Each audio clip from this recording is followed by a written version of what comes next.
West Bengal medical council রাত পেরিয়ে এখনও অবস্থানে সিনিয়র ডাক্তারেরা, চলল পুলিশের সঙ্গে বাগবিতণ্ডাও। সোমবার রাত থেকে রাজ্য মেডিকেল কাউন্সিলের দফতরের সামনে অবস্থানে বসেছে জয়েন্ট প্ল্যাটফর্ম অফ ডক্টরস। এখনও চলছে অবস্থান। মঙ্গলের সকালে পুলিশের সঙ্গে বচসাতেও জড়ান তারা।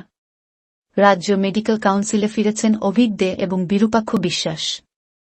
সোমবার কাউন্সিলের বৈঠকে যোগও দেন অভিক। তার প্রতিবাদে সোমবার রাত থেকে পশ্চিমবঙ্গ মেডিকেল কাউন্সিলের দফতরের সামনে অবস্থানে বসেছেন জয়েন্ট প্ল্যাটফর্ম অফ ডক্টরসের প্রতিনিধিরা। সল্টলেকে মেডিকেল কাউন্সিলের দফতরের বাইরে ত্রিপল টানিয়ে রাতভর অবস্থান করেছেন সিনিয়র ডাক্তারেরা। কাউন্সিলের বিরুদ্ধে স্লোগান উঠেছে ক্ষণে ক্ষণে। সিনিয়রদের কর্মসূচিতে শামিল হতে রাতে কাউন্সিলের দফতরের সামনে পৌঁছে যান ওয়েস্ট বেঙ্গল জুনিয়র ডক্টরস ফ্রন্টের প্রতিনিধিরা।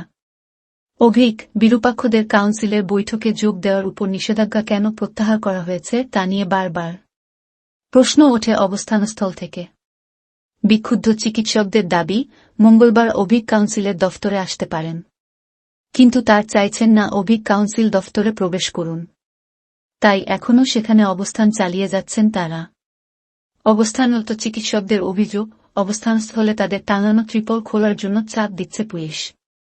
সকালে বিধাননগর পুলিশের আধিকারিকদের সঙ্গে বাগবিতণ্ডাতেও জড়িয়ে পড়েন অবস্থানকারীরা। অভিক কেন মেডিকেল কাউন্সিলের দফতরে প্রবেশ করবেন তা নিয়ে পুলিশের সঙ্গে বচসায় জড়িয়ে পড়েন তারা। যদিও পুলিশের পাল্টা বক্তব্য তাদের কর্তব্য পালনে বাধা দেওয়ার চেষ্টা হচ্ছে। এই নিয়ে বেশ কিছুক্ষণ তর্কাতর্কি চলে পুলিশ এবং অবস্থানকারী চিকিৎসকদের, যদিও শেষ পর্যন্ত তাদের অবস্থানস্থল থেকে সরানো যায়নি। এখনও মেডিকেল কাউন্সিলের দফতরের সামনেই বসে রয়েছেন তারা। আরজি কর কাণ্ড এবং তার প্রতিবাদে আন্দোলনের আবহে সরকারি হাসপাতালে দাদাগিরিতে নাম জড়ায় অভিক এবং বিরূপাক্ষের। ওই ঘটনার জেরে কাউন্সিলের বৈঠকে তাদের উপস্থিত থাকার উপর সাময়িক নিষেধাজ্ঞা জারি করা হয়। এখন আন্দোলন কিছুটা স্তিমিত হয়েছে।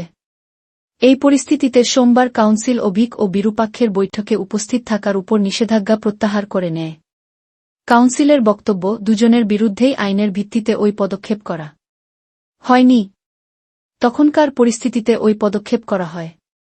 সোমবার কাউন্সিলের বৈঠকেও যোগ দেন সরকারি হাসপাতালে দাদাগিরিতে নাম জড়ানো অভিক। এরপর থেকেই প্রতিবাদ শুরু করেছে জয়েন্ট প্ল্যাটফর্ম অফ ডক্টরস।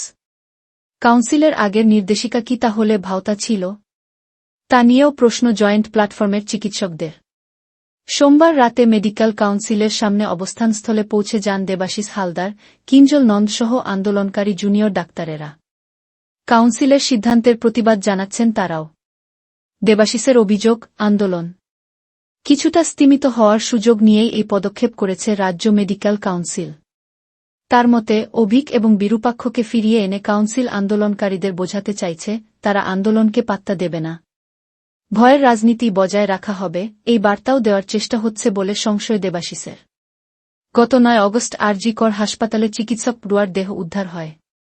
তাকে ধর্ষণ এবং খুনের অভিযোগ ওঠে। সেই পরিস্থিতিতে সরকারি হাসপাতালে দাদাগিরির অভিযোগ ওঠে। তাতে নাম জড়ায় অভিক এবং বিরূপাক্ষের। আরজি করকাণ্ডের পর ঘটনাস্থলে এসএসকেএমের চিকিৎসক পড়ুয়া অভিকের উপস্থিতি নিয়েও ওঠে একাধিক অভিযোগ। ওই হাসপাতালের সঙ্গে যুক্ত না হয়েও তিনি সেখানে কি করছিলেন সেই প্রশ্ন ওঠে। তার এসএসকেএম হাসপাতালে পিজিটি পাওয়া নিয়েও প্রশ্ন তোলে কিছু চিকিৎসক সংগঠন। দুজনকেই সাসপেন্ড, নিলম্বিত করে স্বাস্থ্য ভবন। তাদের সিজিও দফতরে ডেকে জিজ্ঞাসাবাদ করে সিবিআই। অভিক, বিরূপাক্ষের বিরুদ্ধে সেই সময় পদক্ষেপ করে রাজ্য মেডিকেল কাউন্সিলও। তবে সোমবার সেই পদক্ষেপ প্রত্যাহার করা হয়। তারপরই শুরু হয় নতুন করে বিতর্ক।